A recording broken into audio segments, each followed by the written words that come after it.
When most people hear the name King Von, they think of headlines and controversy. But behind the viral moments was a young man shaped by one of America's toughest environments, Chicago's South Side.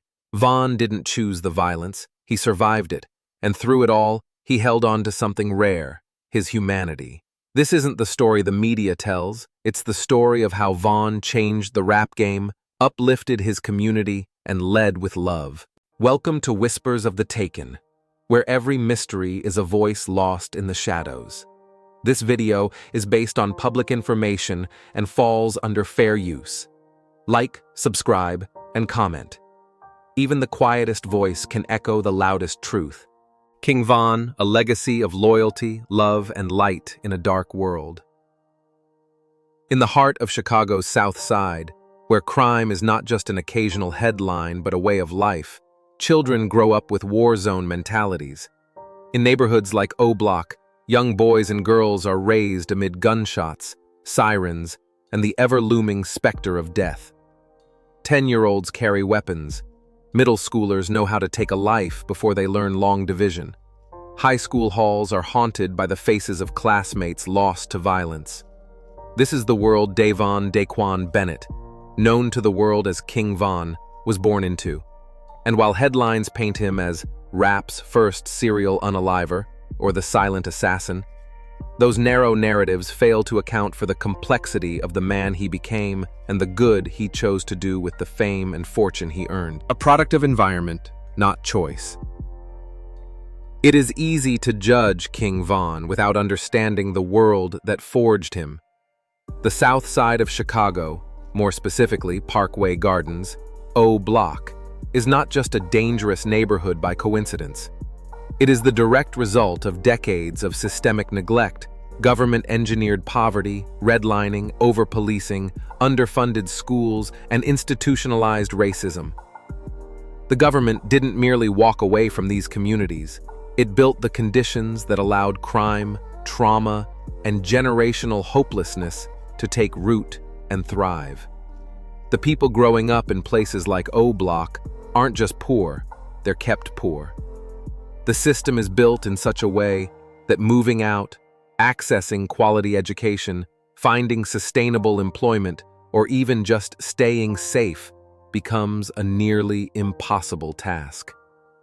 It's not just that these communities are overlooked, they're deliberately restricted, their potential suffocated under the weight of policies and power structures that were never designed to help them rise.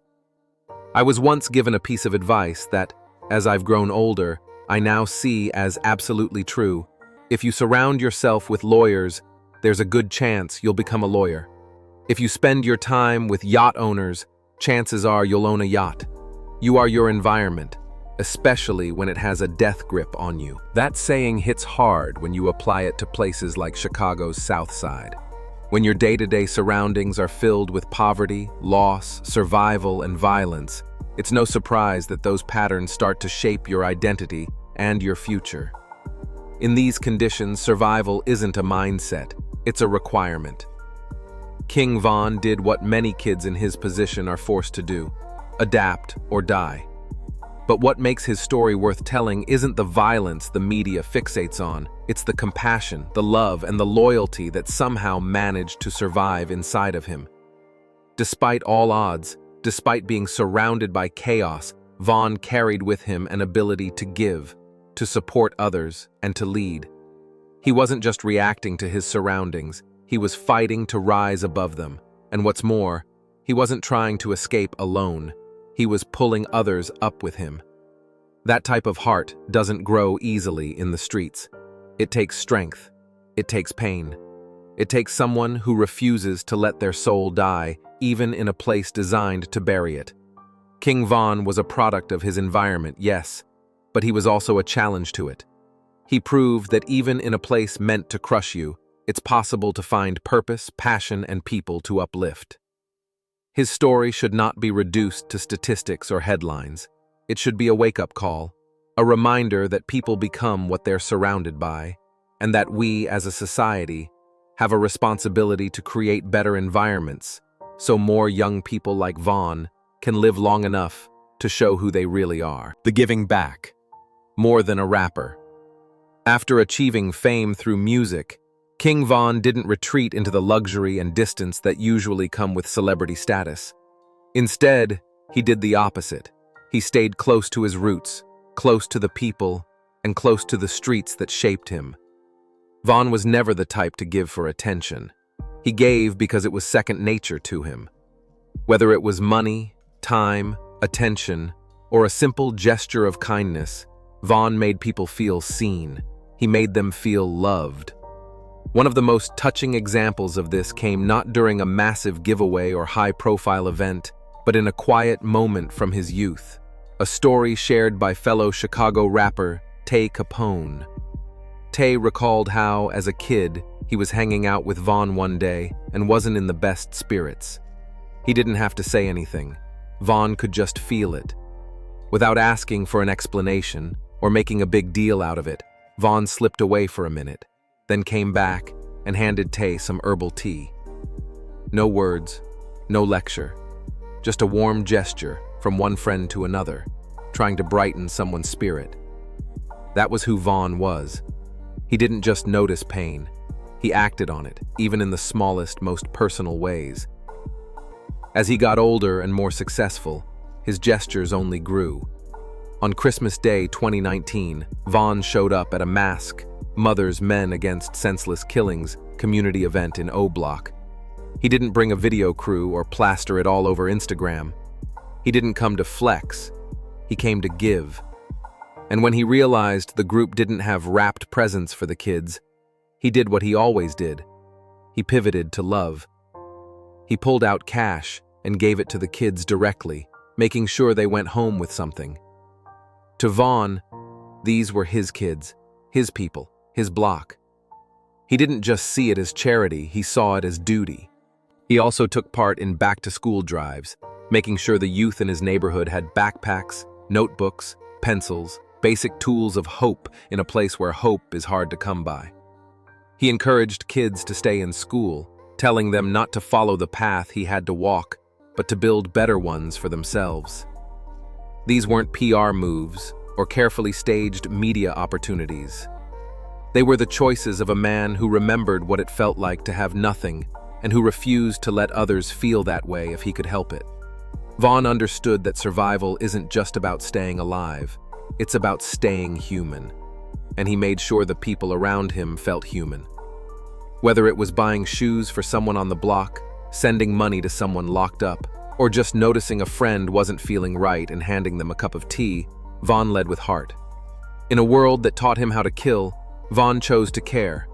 And in a neighborhood where most people were taught to take, Von gave over and over again. That's the part of King Von's story that rarely gets told. But it's the part that truly defines him, the loyalty to friends and family. King Von's success was not a solo journey. As soon as he started earning, he brought his friends and family with him. He spent over $100,000 on custom O-Block chains, not as a flex, but as a symbol of loyalty, unity, and shared struggle. To Von, these chains weren't just jewelry. They represented a bond built through years of surviving a war zone together.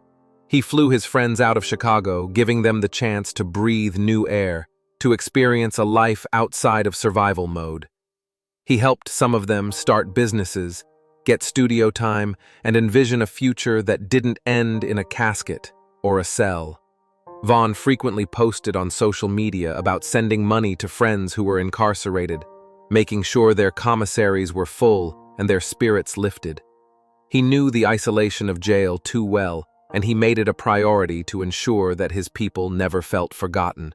That kind of loyalty wasn't just about money, it was about love, memory, and shared trauma. Unbelievably unbreakable bonds are built through war, whether that war is fought overseas or on the blocks of Southside Chicago. Young men and women between 18 and 25 who serve in the military often return home with lifelong attachments to those they served beside. They've seen things together most people never will. Those relationships become deeper than family. When soldiers come home, we praise them. We encourage therapy, support systems, and healing. We thank them for surviving what we call service. Now look at the youth growing up in Chicago's most violent neighborhoods. They are forming those same exact bonds, but through a different kind of war, a daily fight for their lives. These are kids who've lost friends before they've finished high school, kids who know how to patch a gunshot wound before they've had their first job. The trauma they share builds connections just as deep, just as raw, just as sacred as those formed on the battlefield. Yet instead of support, they're labeled as thugs. Instead of being helped, they're villainized. No therapy, no resources, no praise, just judgment and abandonment. And let's be honest, the system put them there. The same government that offers therapy and benefits to returning soldiers is the one that created the poverty, the redlining, the broken schools, and the police mistrust that defines life in neighborhoods like O-Block. King Von didn't just survive this reality, he rose above it and tried to bring others with him. He didn't turn his back on his people. He used his platform, his resources, and his heart to show them there was another way. His loyalty wasn't about maintaining an image, it was about protecting those who had protected him through the worst of times. Bonds like that don't come from a music video. They come from pain, survival, and love forged in fire, the breaking of the mold. The most astonishing thing about King Von is that he never allowed the streets to erase his humanity. In a place that teaches hate, he chose to love. In a place that glorifies taking, he gave. In a place where dreams are smothered before they ever take flight, he inspired a generation to dream anyway. The streets may have taught Von how to survive, how to fight, how to protect what was his, but they never taught him how to care. That came from somewhere deeper, maybe from his mother, maybe from the pain of losing his father so young, or maybe from simply being someone who always felt he was capable of more than he let on. Whatever the source, it made him different.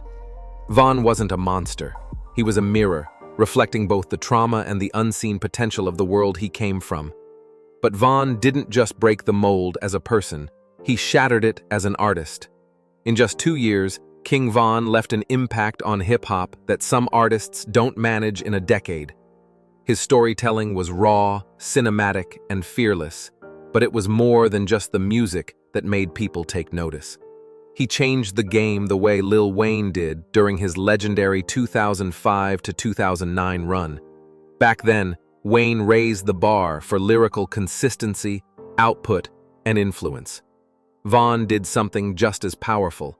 He changed the culture. Before Von, rappers talked about giving back, but few actually did it. And if they did, it was usually filmed, filtered, and posted for likes. King Von gave because he wanted to, not because there was a camera pointed at him. He set a new standard for what loyalty looked like in hip-hop. When he bought O-Block chains for his team, it wasn't just jewelry, it was a message. We're all coming up together. He flew his boys out of Chicago. He helped them start businesses. He invested in his people the same way the streets once failed to invest in him. Now look around.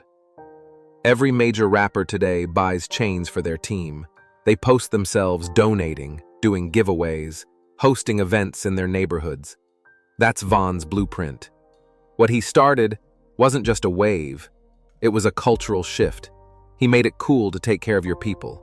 He made real loyalty and community love fashionable again in a genre that had drifted too far into empty flexes and self-promotion. Every rapper wants to be Von right now. Whether they admit it or not, his influence is everywhere, from the music to the fashion to the street code to the way artists now talk about giving back. His style, his presence, his realness. He didn't just fit into the rap game, he reshaped it. When you talk about music today, when you talk about where hip-hop is and where it's going, you have to mention King Von. You can't speak on this era without recognizing the legacy he left behind. He didn't live long, but he lived loud, and he lived with purpose. And in doing so, he changed the game forever. The mislabeling of a life. Labeling King Von as rap's first serial unaliver does a disservice not only to him, but to every young black man growing up in America's most neglected and underserved communities. It flattens the complexity of his life into a one-dimensional, fear-driven narrative and erases the environment that shaped him, an environment marked by generational poverty, systemic racism, broken institutions, and a government that did more to trap people than to help them rise. This kind of label doesn't just stigmatize one man, it sends a message to an entire generation. You are nothing more than your worst moments. It tells kids who have grown up watching Vaughn, who see him as a symbol of strength and survival, that violence equals legacy. It teaches the wrong lesson. When you sensationalize the violence and reduce his life to body counts and headlines, you're not reporting facts, you're manufacturing mythology. And now, every young kid who looks up to Vaughn is left thinking that maybe the way to be loved, remembered, or respected is to unalive someone first. That is not just dangerous, it's destructive. It's a failure of responsibility. The same media that ignored his acts of compassion, his loyalty to his friends, and his deep commitment to his community are now amplifying a message that celebrates violence while ignoring the root causes of why that violence exists in the first place. Let's be real. Vaughn was far from perfect. He had flaws, he had a past, and he made choices that can't be overlooked. But his story is not one of a heartless killer. It is the story of a young man who survived hell and still found a way to give others a glimpse of heaven. It's the story of someone who grew up with no guidance, no safety net, no privilege, and still chose to give back, to uplift, and to love the people around him fiercely. Vaughn didn't turn his back on where he came from. He stayed connected to his roots, not out of fear or obligation, but because he understood what it meant to be left behind. He used his fame to open doors, to give second chances, and to let the people he came up with experience life outside of pain and poverty. That should be part of his legacy too. More than ever, we need to help the youth. We need to reach them before the streets do. We need to show them that being a man isn't about how many enemies you bury. It's about how many people you lift up. If we don't offer these kids real guidance, real opportunities, and real hope, then we're leaving them to write their own scripts based on the only stories they see, the ones filled with violence, pain, and premature death. Instead of criminalizing Vaughn's life, let's learn from it. Let's use his story as a warning about what happens when a system fails its children, and also as a reminder of what's possible when even one of those children chooses love in a world that only ever offered him hate. Vaughn should not be remembered solely for the violence that surrounded his name. He should be remembered for the love he showed, the lives he touched, and the light he managed to protect in one of the darkest places in America. In conclusion, King Vaughn's legacy is not confined to viral videos or rap lyrics. It lives on in the kids who got backpacks because of him, in the friends he helped pull out of the trenches, and in the countless individuals who saw him as a symbol of hope in a hopeless place.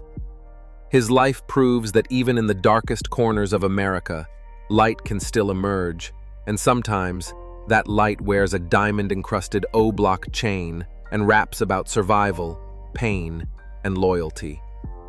This is in no way an attempt to justify or glorify the negative actions the media has claimed he was involved in. Instead, it's an effort to show that even someone shaped by the harshest of environments can still choose to give, to uplift, and to love. King Vaughn was a product of his environment, but he was not defined by it. His story is not one of death, but of what it means to live with compassion in a world that teaches you none.